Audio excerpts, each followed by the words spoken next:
Hola, Dios te bendiga, bienvenida una vez más a este tiempo devocional. Hoy traigo una palabra para ti que Dios puso en mi corazón y me gustaría compartir contigo. Me gustaría que aprendiéramos juntas sobre esta historia de este hombre llamado Manasés, que fue rey de Judá. Dios trajo esta palabra a mi vida y me deja reflexionando mucho.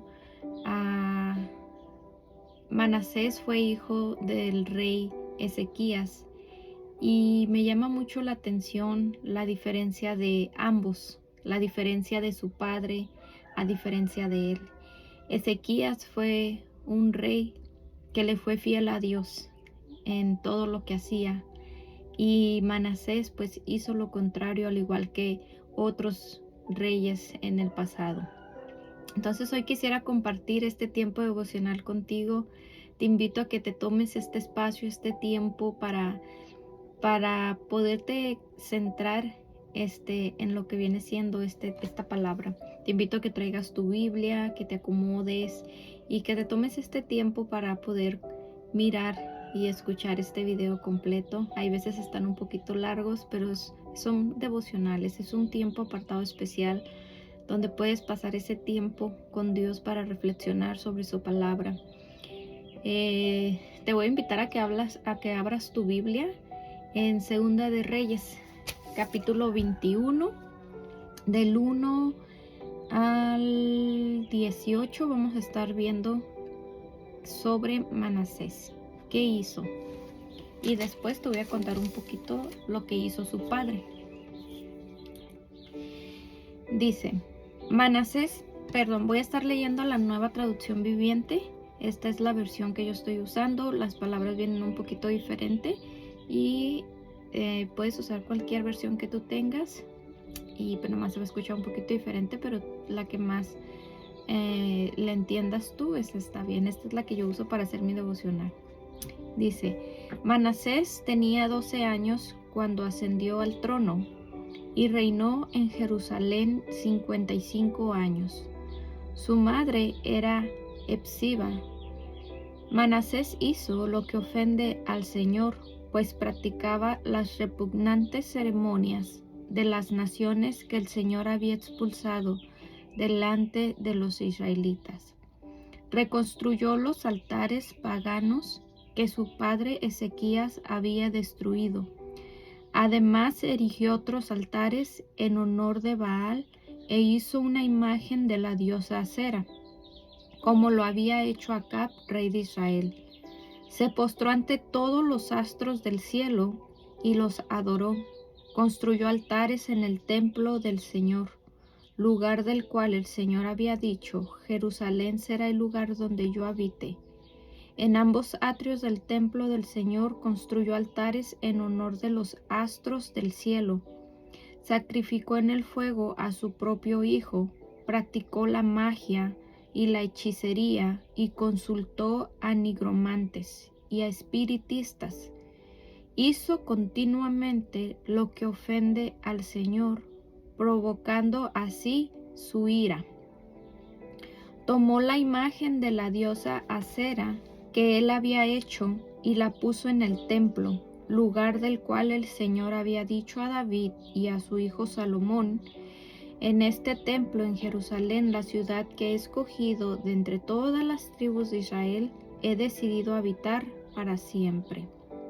Nunca más dejaré que los israelitas anden perdidos fuera de la tierra que les di a sus antepasados, siempre y cuando tengan cuidado de cumplir todo lo que yo les he ordenado, es decir, toda la ley que les dio mi siervo Moisés.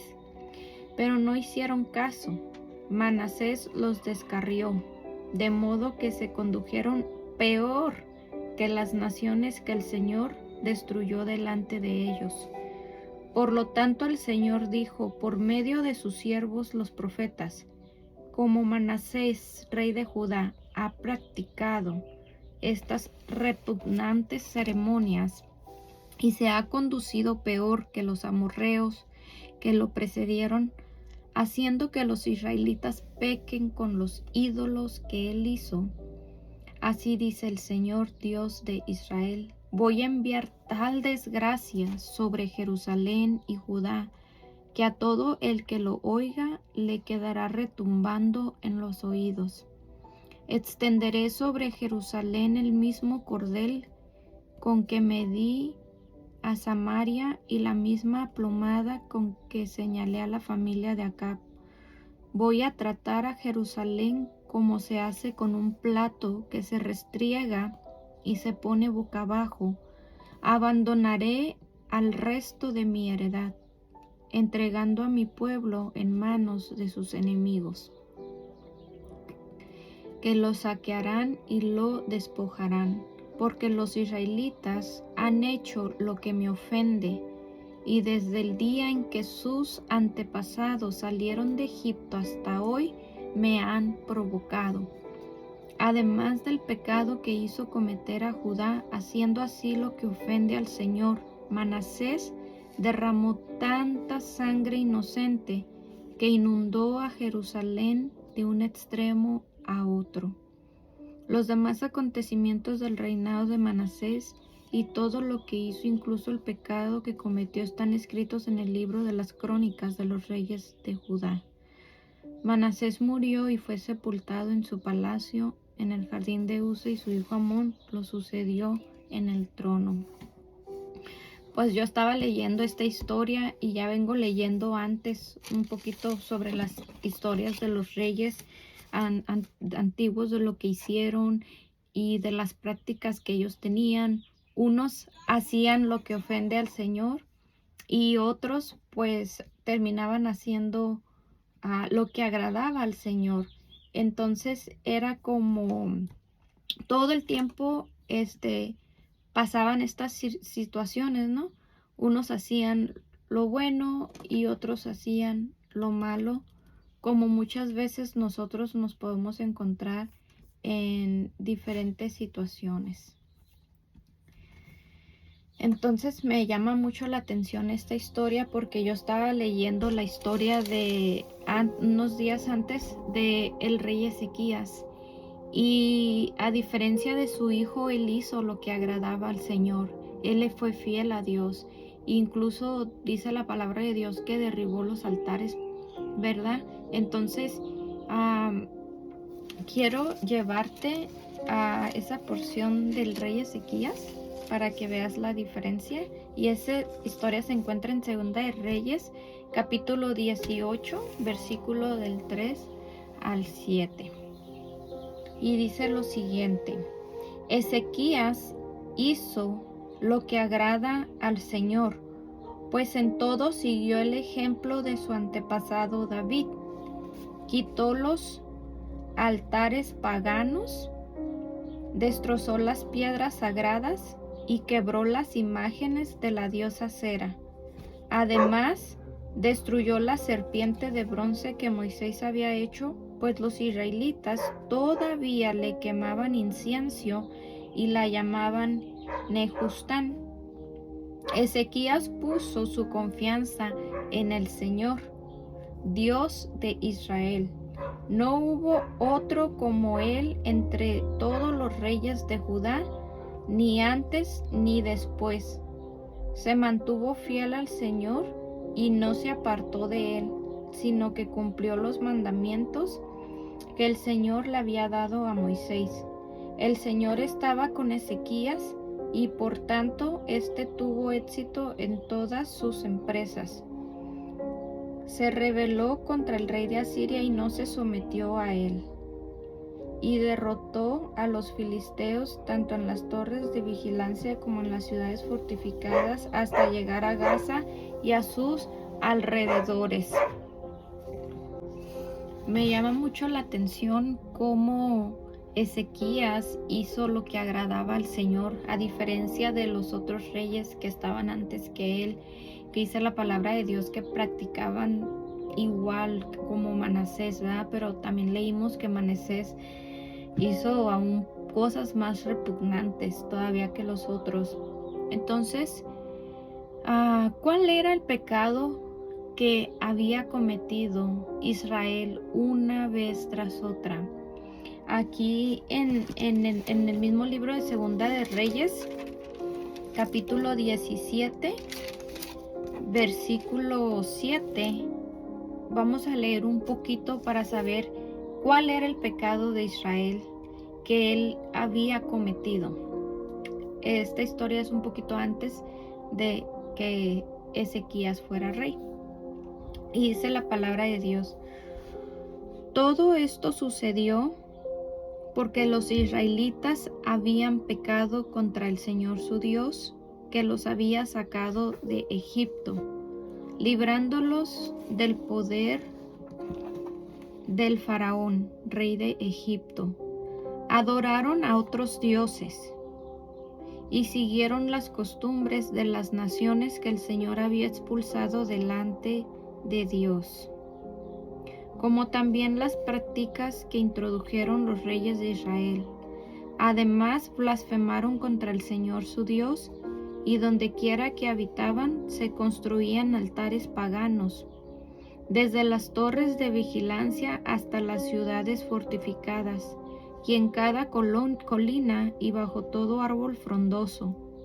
Erigieron piedras sagradas e imágenes de la diosa Cera, y en todos los altares paganos quemaron incienso, siguiendo el ejemplo de las naciones que el Señor había desterrado delante de ellos. Fueron tantas las maldades que cometieron que provocaron la ira del Señor. Rindieron culto a los ídolos, aunque el Señor se lo había prohibido categóricamente.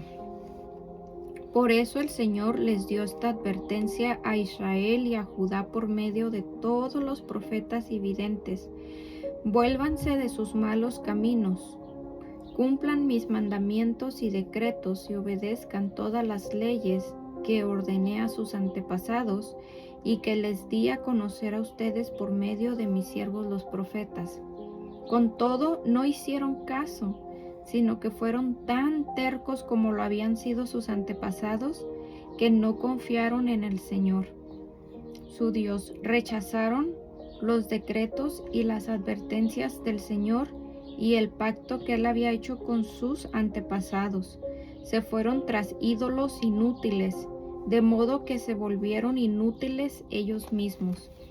Y aunque el Señor lo había prohibido, siguieron las costumbres de las naciones vecinas, abandonaron todos los mandamientos del Señor su Dios, y se hicieron sus ídolos fundidos en forma de becerro y una imagen de la diosa Cera. Se postraron ante todos los astros del cielo y adoraron a Baal, sacrificaron en el fuego a sus hijos e hijas, practicaron la adivinación y la hechicería. En fin, se entregaron a hacer lo que ofende al Señor, provocando así su ira. Qué triste todo esto que está pasando, porque si hoy en día hay mucha idolatría, hoy en día, y pues mucho se ha escuchado sobre la hechicería, tantas cosas que ofenden al Señor, y que más que eso, los que la practican provocan la ira del Señor. Todas estas son más que creencias, costumbres de otros lugares que el pueblo de Israel iba tomando por costumbre para ellos y las empezaron a practicar. ¿Qué cosas hay en tu vida que practicas de otras costumbres, de otras tradiciones? ¿Estás viviendo bajo la palabra de Dios? ¿Estás viviendo conforme a lo que Dios mandó que hiciéramos? ¿O estás viviendo bajo las costumbres y bajo las creencias de otras naciones, de otros lugares. ¿Qué altares has edificado en tu vida? ¿O qué altares has edificado en tu casa?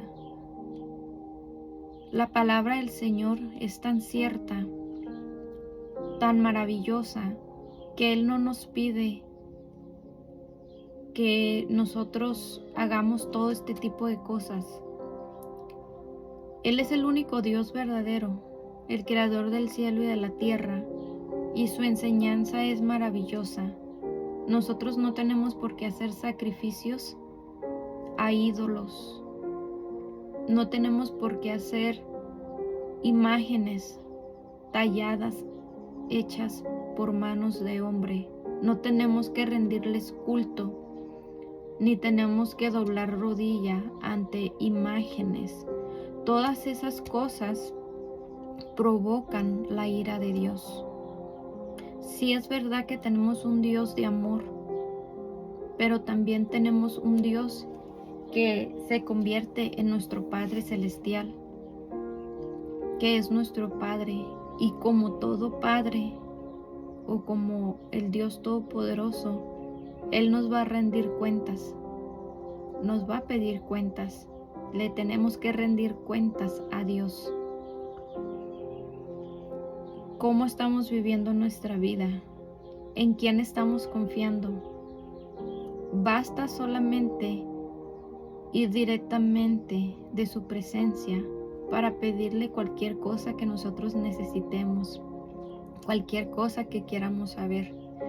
Cuando Jesús vino a esta tierra y Él murió en la cruz, Él cumplió lo que el Señor le había mandado hacer por nosotros.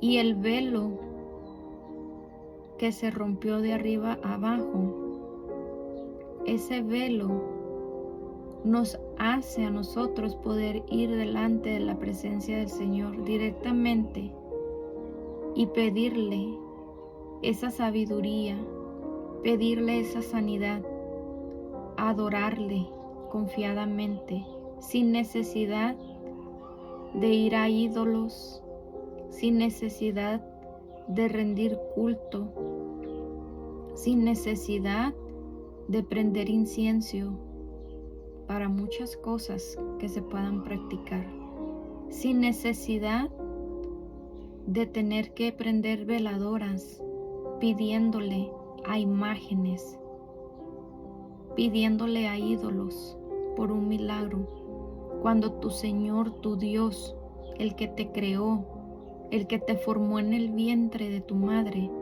lo puede hacer por ti. ¿Y a dónde está tu mirada? ¿A dónde está tu corazón? Yo era una mujer de ese tipo. Yo también creía en ídolos. Yo también creía en imágenes y me postraba delante de ellas, pidiéndoles por un milagro. Pero yo estaba ciega espiritualmente. Cuando yo entendí, cuando yo aprendí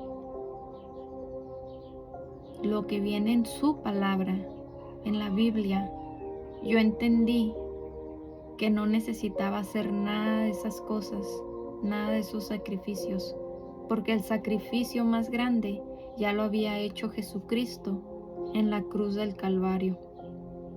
Y ahora yo puedo ir directamente a la presencia de Dios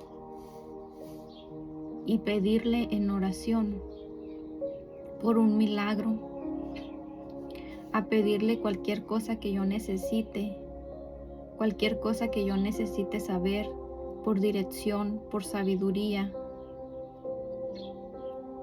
Puedo ir delante de Él. No necesito tener altares en mi casa, porque esos altares donde están llenos de imágenes talladas, hechas por manos de hombre, que son de madera o de yeso, no oyen, no tienen oído, no tienen boca. Mas sin embargo, cuando vas delante de la presencia de Dios, Él te escucha directamente. Yo voy y le pido a Jesús, porque Él dice en su palabra, todo lo que pidan en mi nombre, todo lo que pidan en mi nombre será hecho. Fíjate qué pasó cuando cuando Israel pecó de esta manera. Dice que Dios se enojó con ellos mucho. Y vemos en el versículo 18 que dice lo siguiente: por lo tanto, el Señor se enojó mucho contra Israel y lo arrojó de su presencia. Solo quedó la tribu de Judá, pero aún Judá dejó de cumplir los mandatos del Señor su Dios y siguió las costumbres que introdujo Israel.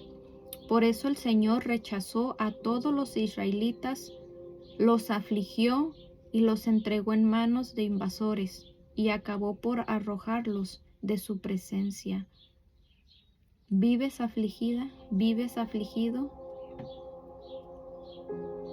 ¿Qué tú, si no conoces del Señor, qué altares has hecho en tu vida, en tu corazón?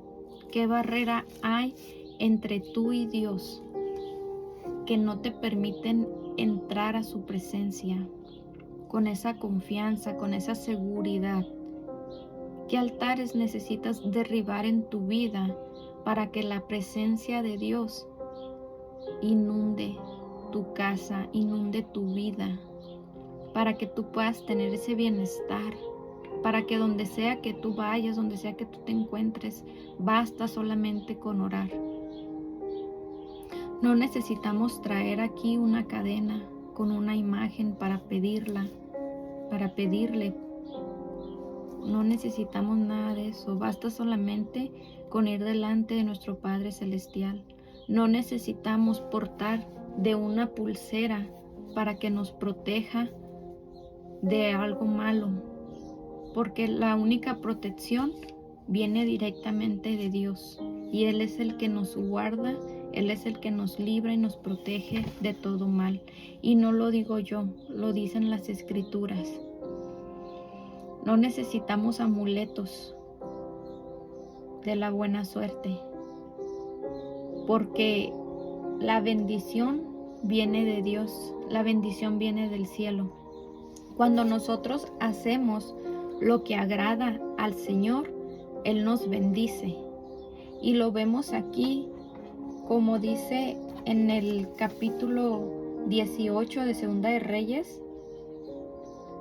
versículo 7, dice que el Señor estaba con Ezequías y por tanto tuvo éxito en todas sus empresas. En otra versión tú vas a ver que dice que tuvo éxito en todo su camino, a donde sea que él iba. Dios estaba con él. Y recordemos que Ezequías había hecho lo que agradaba al Señor.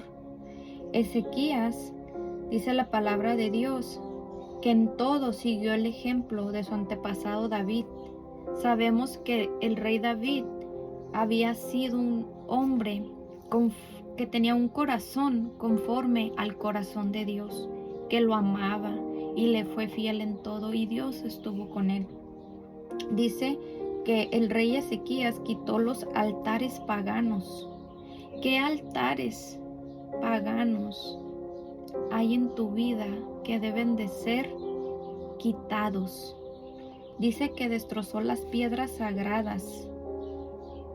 ¿Qué piedras, qué amuletos hay en tu vida que tienen que ser destruidos para que tu confianza venga del Señor? Dice que quebró las imágenes de la diosa Acera. Quizás tú no tengas una imagen de la diosa Acera, pero quizás tengas alguna otra imagen, ¿sí?, que es hecha por hombres, por manos de hombres, ya sea de madera, de yeso, de metal. ¿Qué tiene que ser quebrado de tu vida? Dice que además destruyó la serpiente de bronce que Moisés había hecho, pues los israelitas todavía le quemaban incienso. ¿Con qué intenciones quemas incienso? ¿Qué hay en tu corazón cuando quemas incienso, ¿qué tipo de incienso estás quemando y para qué? Es bueno reflexionar esto. Dice que Ezequías puso su confianza en el Señor Dios de Israel. Nosotros debemos de poner nuestra confianza en Dios, en ese Dios todopoderoso. Él promete estar con nosotros todos los días de nuestra vida. No necesitamos de nada más que de Él. Dice que no hubo otro como Él entre todos los reyes de Judá, ni antes ni después. Dice que Ezequías se mantuvo fiel al Señor y no se apartó de Él, sino que cumplió los mandamientos que el Señor le había dado a Moisés. Yo creo que todos nos sabemos los mandamientos. El Señor estaba con Ezequías y por tanto tuvo éxito en todas sus empresas. ¿Quieres tener éxito en tu vida? Confía en el Señor. Hay veces decimos, ¿por qué me va mal? ¿Por qué vivo en esta pobreza? ¿Por qué no prospero? ¿Por qué esta enfermedad? ¿Por qué estas dolencias? Todo eso son maldiciones que vienen a nuestras vidas muchas veces a causa de nuestro pecado, a causa de ofender al Señor. Pero Dios en su misericordia, en su amor, es un Dios de nuevas oportunidades. Es un Dios que espera que nuestro corazón se vuelva a Él. Él está dispuesto a perdonarnos y a recibirnos cuando nosotros le reconocemos que Él es el Todopoderoso y que no necesitamos de nada ni de nadie más que de Él para tener esa plena libertad de ir delante de su presencia y encontrar esa seguridad y esa protección hacia nuestras vidas. Yo lo entendí. Yo te comparto esto porque yo lo viví también en un tiempo atrás de mi vida, hace unos 15 años yo creo, más de 15 años. Yo venía con muchas costumbres que crecí mirando de mis antepasados. Pero cuando yo conozco del Señor, cuando Dios abre mis ojos y que wow, no necesito nada de esas creencias paganas, no necesito nada de todo eso que ofendían al Señor. Ahora yo le he buscado y yo te pregunto, ¿qué altares has edificado en tu vida?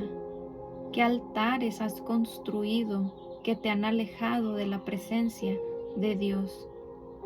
Nunca es demasiado tarde.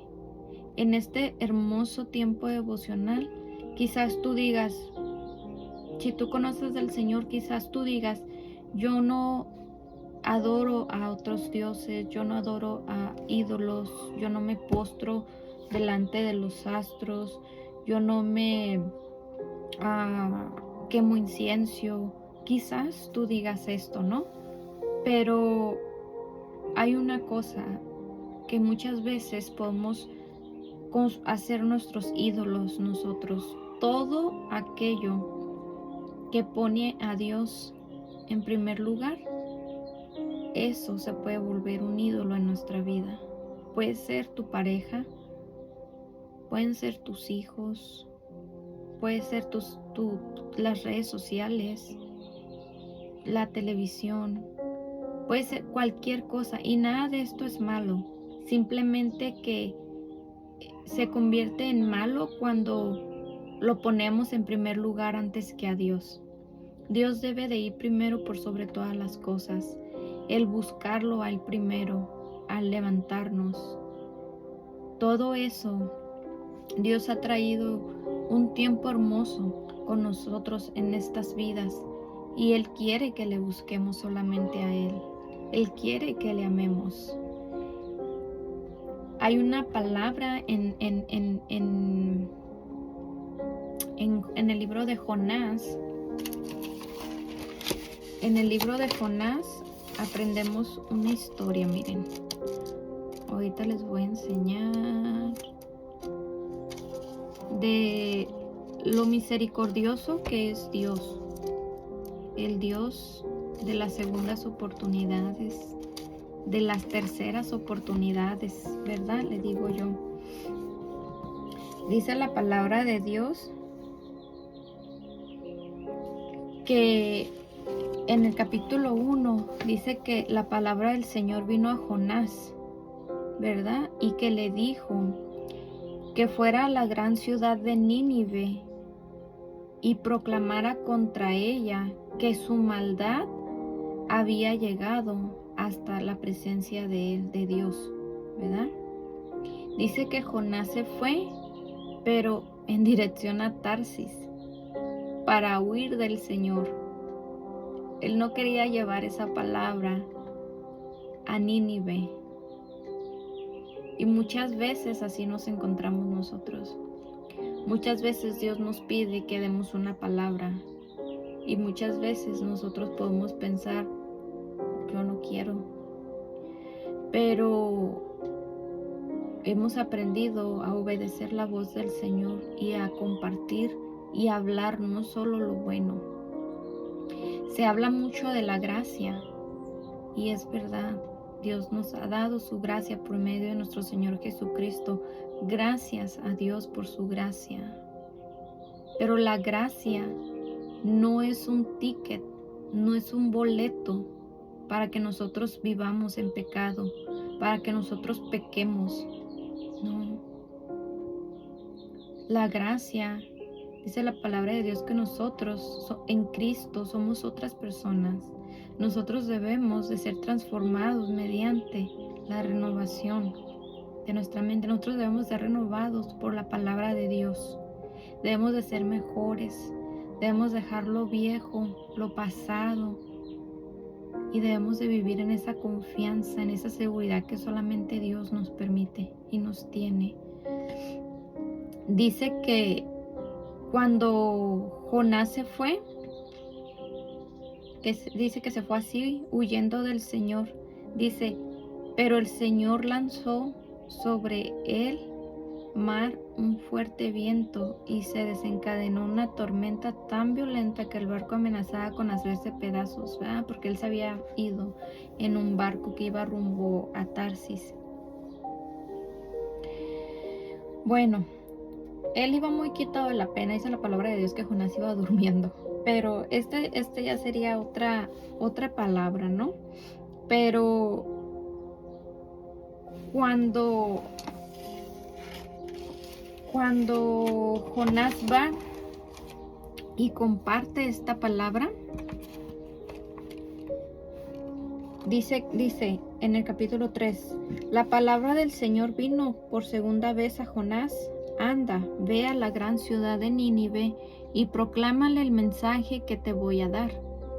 Jonás se fue hacia Nínive conforme al mandato del Señor. Ahora bien, Nínive era una ciudad grande y de mucha importancia.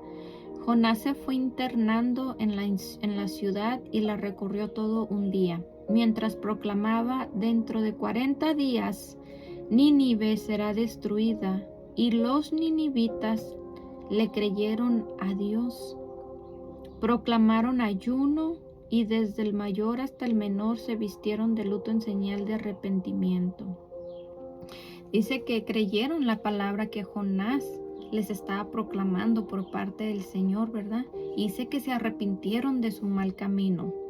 Y dice la palabra de Dios más adelante en el versículo 10, dice, al ver Dios lo que hicieron, es decir, que se habían convertido de su mal camino, cambió de parecer y no llevó a cabo la destrucción que les había anunciado. Dios iba a llevar destrucción a causa del pecado que llevaban. Y hoy en día estamos viendo que Dios nos permite pasar por muchas circunstancias en nuestra vida. Quizás hay destrucción en tu vida, quizás hay destrucción en tu matrimonio, quizás hay destrucción con tus hijos, quizás hay destrucción en todo lo que emprendes. Pero Dios nos llama al arrepentimiento. Dios es un Dios de segundas oportunidades que cambia de parecer. Dice la palabra que dice, pues bien, ¿verdad? Dice que Jonás Jonás inclusive se enojó, ¿no? Porque Dios había cambiado de parecer. Y Jonás le dijo, pues bien sabía que tú eres un Dios bondadoso y compasivo, porque así es nuestro Dios, es bondadoso y compasivo.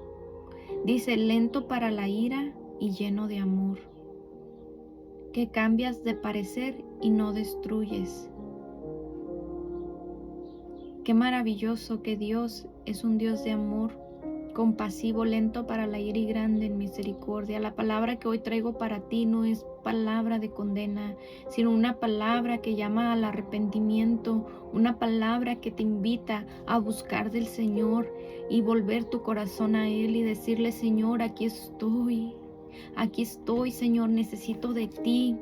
Necesito deshacerme de esos altares que he construido en mi vida, Señor, y necesito entregar mi vida a Cristo, Padre. Necesito entregarte mi vida, mi corazón, necesito entregarte mi futuro, necesito entregar mis dudas a ti. Él va a tomar control de tu vida y de todo lo que tú tienes, de todo lo que tú hagas. Cuando tú te vuelves a Dios, Él se vuelve a ti y te abraza y te ama. Y no solo eso, sino que te escoge. Eres real sacerdocio delante del Señor cuando vuelves tu mirada a Él. Él llena tu vida, Él lo llena todo, te lo digo por experiencia. Él que cambia de parecer cuando nos volvemos a Él y nos abraza y nos ama. Con todo nos recibe, porque Él es un Dios de misericordia, un Dios de amor. Él aquí nos deja en las Escrituras muchas enseñanzas. Yo te invito, yo te motivo a que tú le busques y que vayas delante de su presencia y que le digas, Señor, aquí estoy, aquí estoy. Quizás no entiendas esta palabra a plenitud, pero escudriña las Escrituras. Quizás yo no la explique correctamente, pero lo que tú y el Espíritu Santo te logre dar a entender. Habla con Dios y dile, Señor, aquí está mi vida, te entrego mi vida, te entrego mi vida.